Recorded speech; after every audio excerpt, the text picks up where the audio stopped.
guys, welcome to my collection room.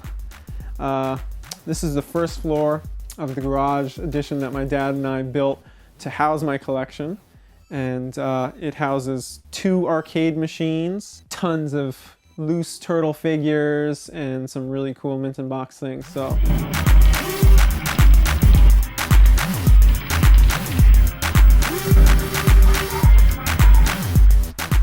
Alright, so we're headed upstairs, but on our way there, I gotta show this piece, of course. This is my Michael Zulli cover, but this piece is probably one of my favorites.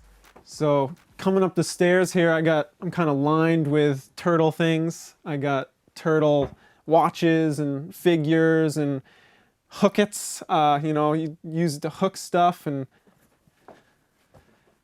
so this is the upstairs, which is the place where I keep most of my original artwork and kind of the things that are a little bit more delicate, a little bit more, you know, rare. So I have a lot of art on the walls, as you'll see. And then a cool little thing here I have is Ninja Turtle fluoride toothpaste, which is kind of strange, just because, I mean, you know that they came out with this stuff, but why they came out with it, I'm not exactly sure why. I guess they could make money on anything turtle.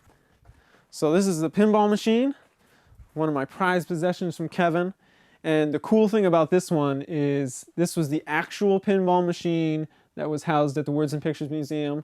So lots of kids, lots of fans were able to play this. And it also has a really cool special plaque right here that says World Premiere Teenage Mutant Ninja Turtles Pinball, March 22nd, 1991, specially produced for Kevin Eastman by Data East Pinball.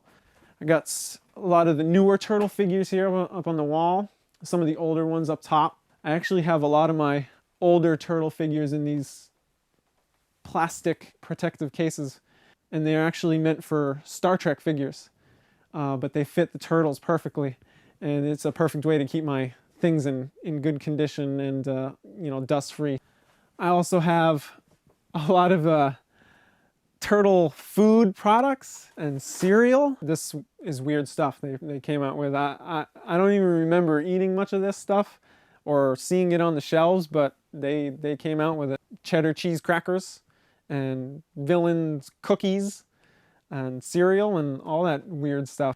I have one bit of advice. If you do get these cereals or cookies or whatever, you should probably take out the contents of these packages, because you don't want any critters coming after that stuff. So, all right, so we're headed out to the next part of my upstairs room.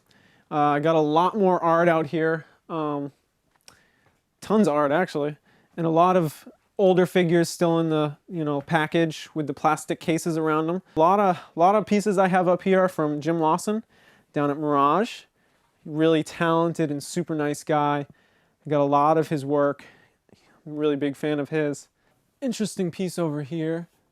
This is one of the titles for the first comic. Kevin and Pete had like a few ideas that they were working out, and this was one of them. I was able to get this from Kevin, which was awesome. All right. So that's basically all in my collection, pretty much. I mean, I still have a lot more in storage, but hopefully I'll be able to display it once I get my own place at some point. I try to display as much as I can, and I switch up displays every once in a while to, you know, change things up and make things interesting. But once I get my own little house, that'll be the total museum, and hopefully I can show that at some point too.